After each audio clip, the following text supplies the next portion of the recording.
Well, good morning, everyone. Very warm welcome to this Saturday morning conversation. And I've invited Mark Newman, who is part of the Newman family, which, of course, is quite well known in Fordingbridge and further afield, particularly through the family business, which we might touch on later on. So it's very, very delighted to welcome Mark this morning as we have our ramble through all sorts of different things that we might end up talking about. One of the things which made me thinking it might be interesting to talk to Mark was a question which Jo made in the conversation a couple of weeks ago when she brought up cleaning. And I know Mark's quite interested in cleaning as well. I don't know whether this has been a lifelong passion, has it, Mark? No, if I'm truthfully honest. So, yes, cleaning. So I have a bit of a fetish about cleaning. But it's very strange. I don't enjoy cleaning my own house. So I actually have a cleaner that comes in once a week.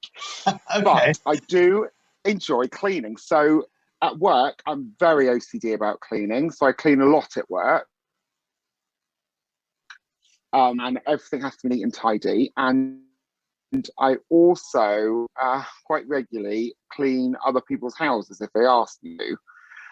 So it is very strange that I don't enjoy cleaning my own, but I enjoy the satisfaction you get after cleaning.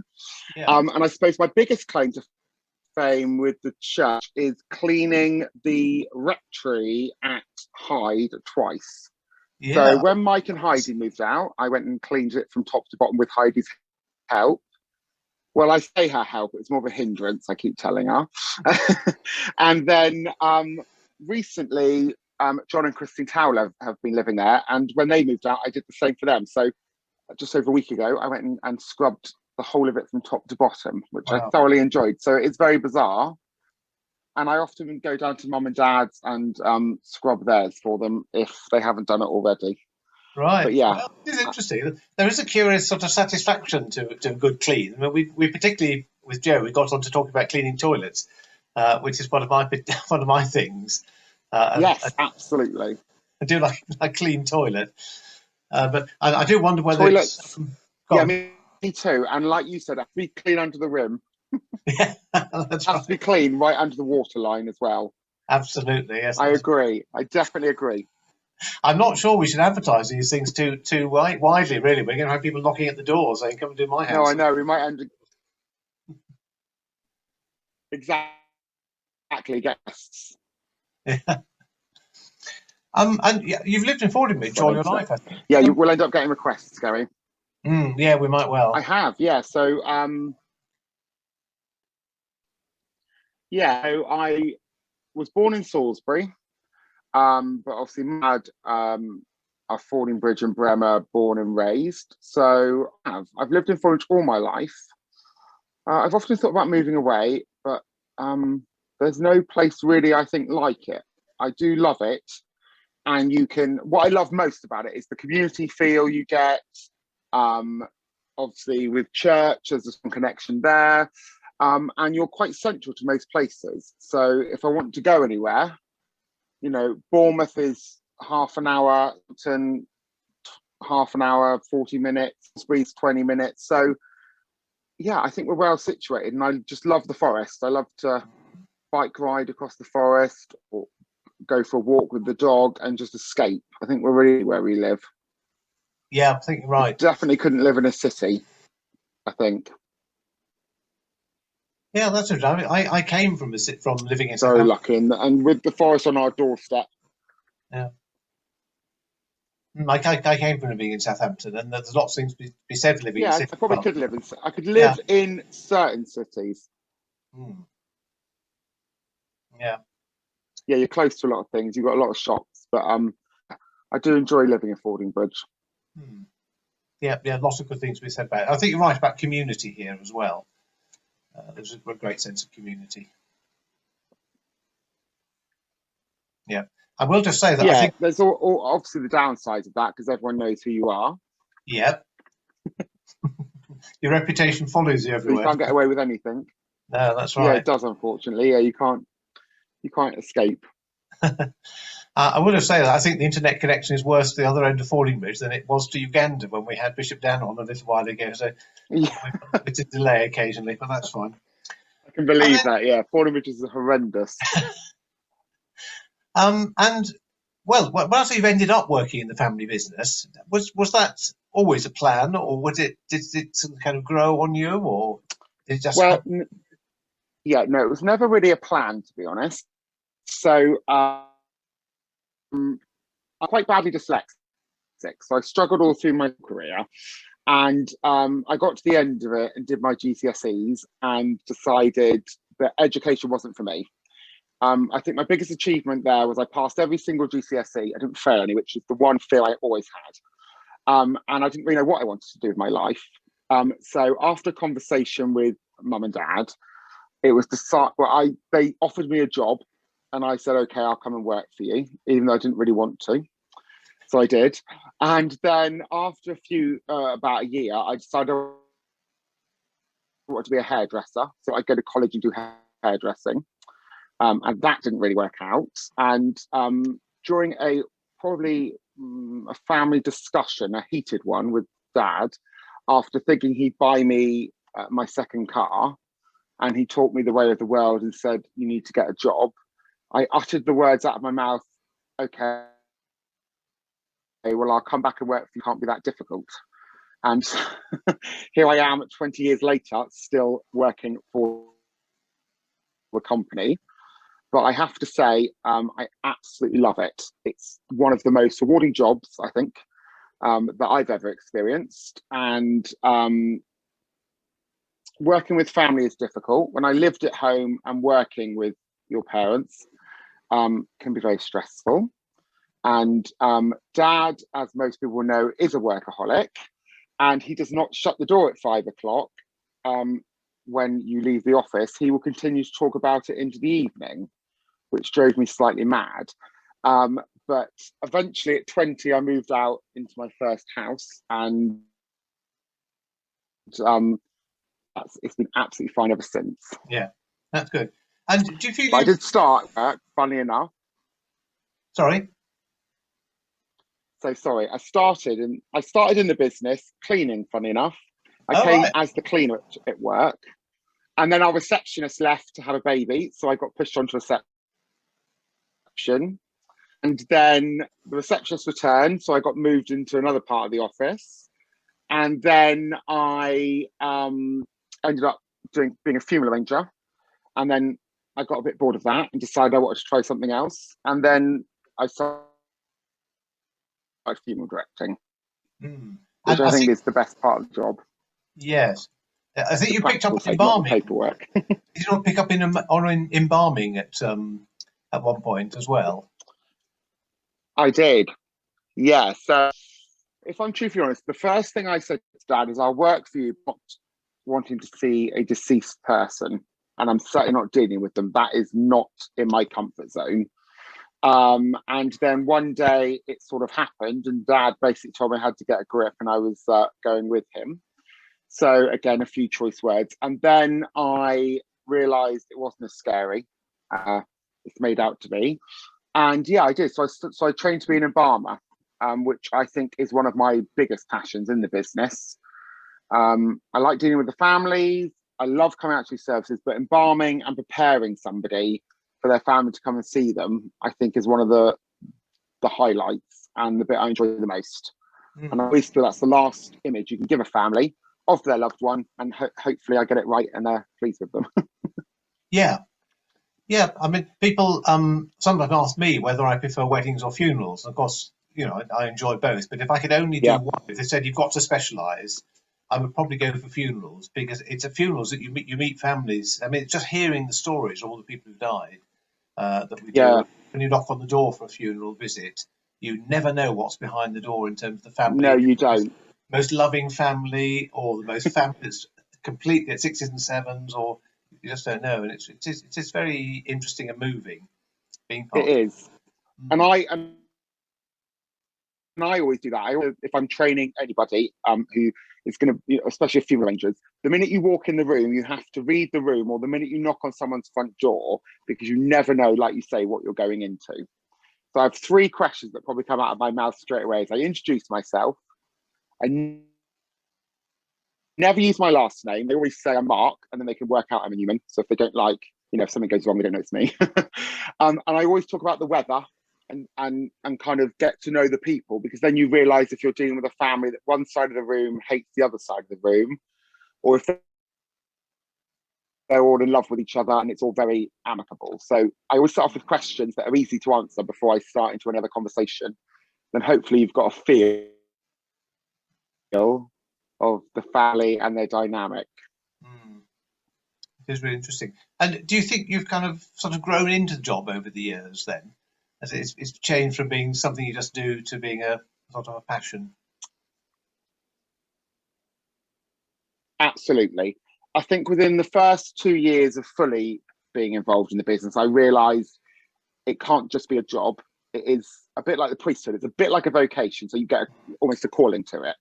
And so I've very much grown within the business, and you do grow up very quickly, because, you know, from the age of 11, if we ever picked up the phone at home after 5 o'clock, we were always told it was good evening, Newman Limited, because there could be a bereaved family on the end of the phone. Yeah. So you learn a telephone manner. Well, I certainly did. But yeah, I definitely have grown into it, and you get a passion for it. And I always say to people, if you don't have that passion or drive, it's the wrong job to be in, because it shows and it tells. You know, we've had people who have lost the love for the industry, and, you know, they've had to move away, and I think that's absolutely fine. But the minute you lose the love for it, then that is when the job's not right for you. So yeah, it's definitely you have to have a passion for it. And it's not a 9 to 5 job. You know, you can start at 8 in the morning and still be working at 10 at night, which we have been recently. Another time, and you're dealing with, you know, anything up to 80 families at a time, and they expect you to know exactly who they are every time they speak to you. So you have to have quite a good brain to remember, or at least try and hold their name in your head. So when you answer the phone, you're not like, sorry, who are you? So yeah, it is definitely a job you have to have a passion for. Yeah. And I think this last lockdown has been quite a difficult one. Yeah.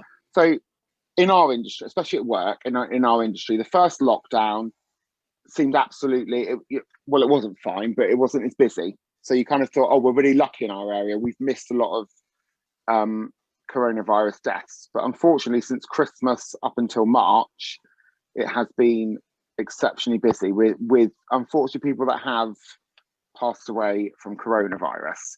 And it has been particularly stressful. And, you know, it's stressful on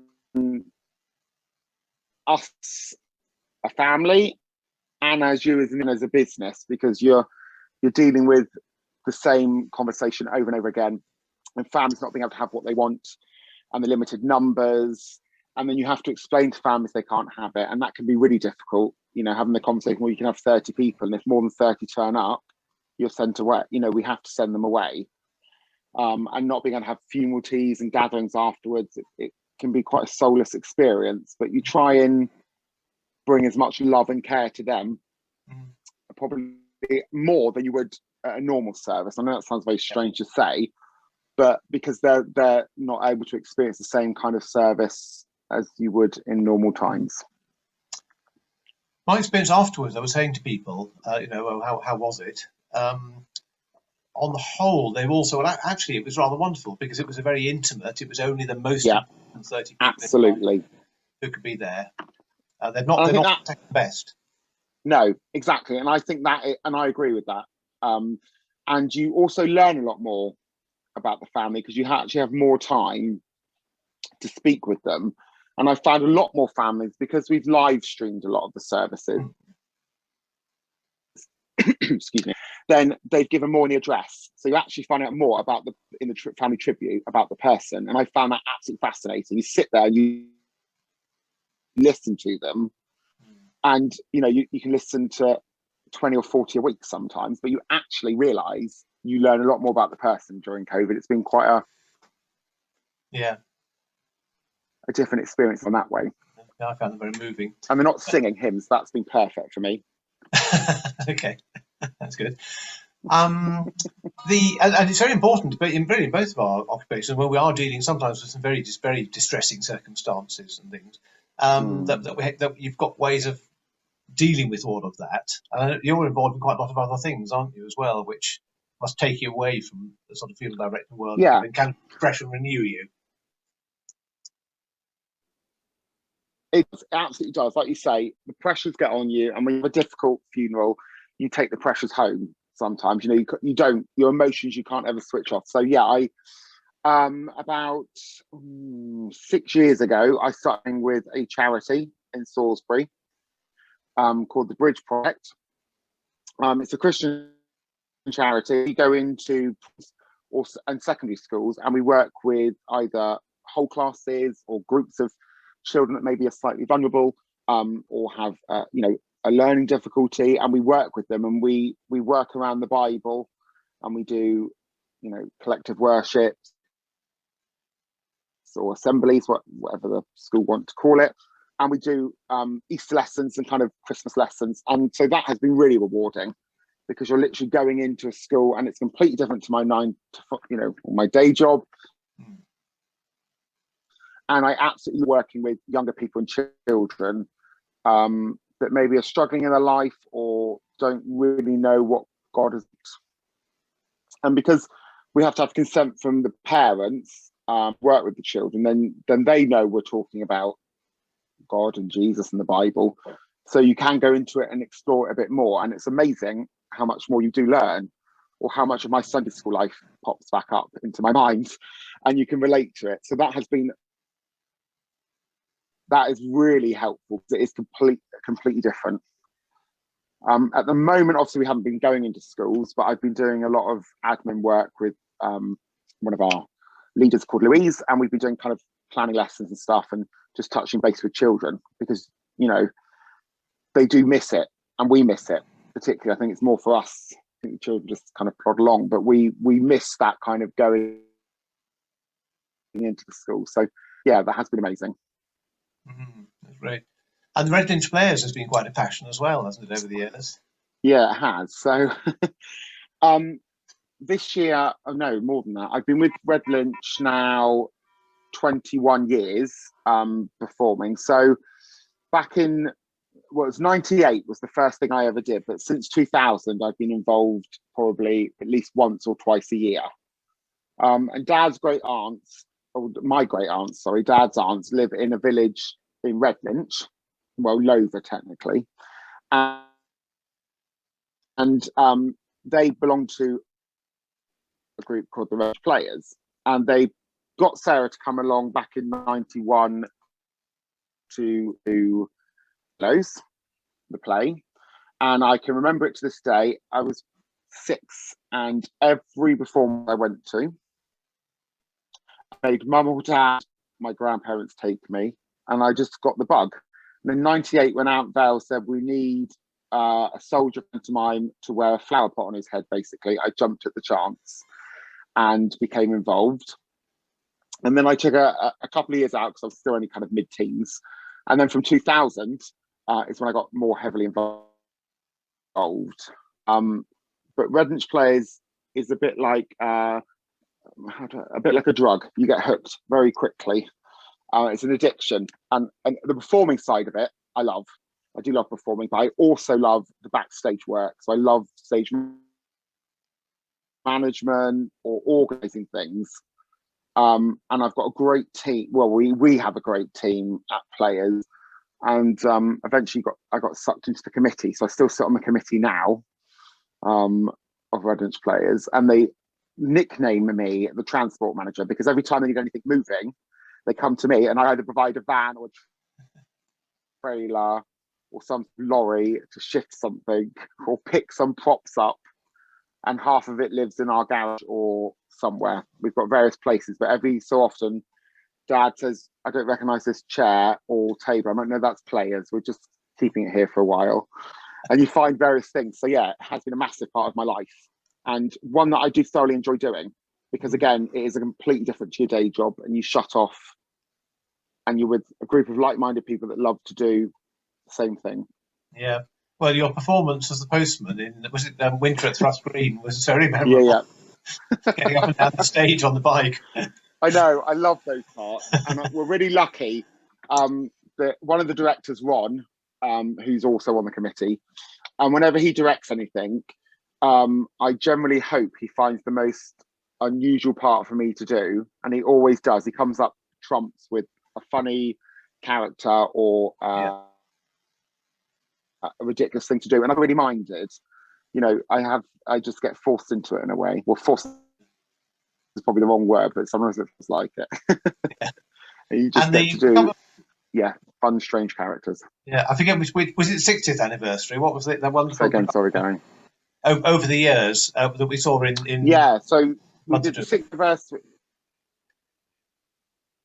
Lamford, in the market Lamford, yeah. So that Thrush Green. So again, Ron in our group, he adapted the play from books that were written by a lady called Miss Reed around Thrush Green, and it was our 60th year. And for our 50th anniversary, we did an open air production of Toad Hall. And middle of July, we thought we'd be safe. It rained every single night, and we just got soaking wet the first night. So we ended up going to a marquee which then leaked, but we just plodded on. So we thought we need to do something big then, and we knew that our local venue at St Mary's Hall Redbridge Village Hall it is now, wouldn't be big enough. So we were looking around, and Ron had written this, and we knew that it had to have the perfect setting. So we found a field that belonged to one of our patrons of the group at Hamp. So we popped along and spoke to him, and he very kindly allowed us to use his field, which was perfect. We organised the marquee, generators, everything, just so we could get it on. But that took nearly 2 years of planning to get it running. And then, unfortunately, most nights we ended up having to call an ambulance because a member of the audience fainted because it was so hot or was taken ill. Yeah, that happened the night I was there. Got through an ambulance, which was quite fun. Yeah. Oh, shit. It's a logistical nightmare. Every time we're rigging, we're like, hello, Redbridge players again. So it's very varied. It's not just acting on the stage. I often say to people when they want to join, you do realise that you get sucked in and this becomes your life. And it's not just standing on the stage and acting. You'll end up doing various roles along the way, but it is great fun to do. Yeah. We've even roped the parents in doing different things. Yeah. Definitely. Seen several productions, and that sort of joy and enthusiasm comes out in the productions as well. So it's very good. Good. That's what we try for. Yeah, that's very good. Well, thank you, Mark. That's been really interesting. In spite of the sort of slightly poor internet connection, that's been absolutely fascinating. Thanks for joining this morning. Good. Thank you. And I hope you enjoy the rest of your day. Thanks very much to me. We're on every day at 10 o'clock. Yeah, you too, Gary. Thank you very much. Okay. All right. Speak soon then.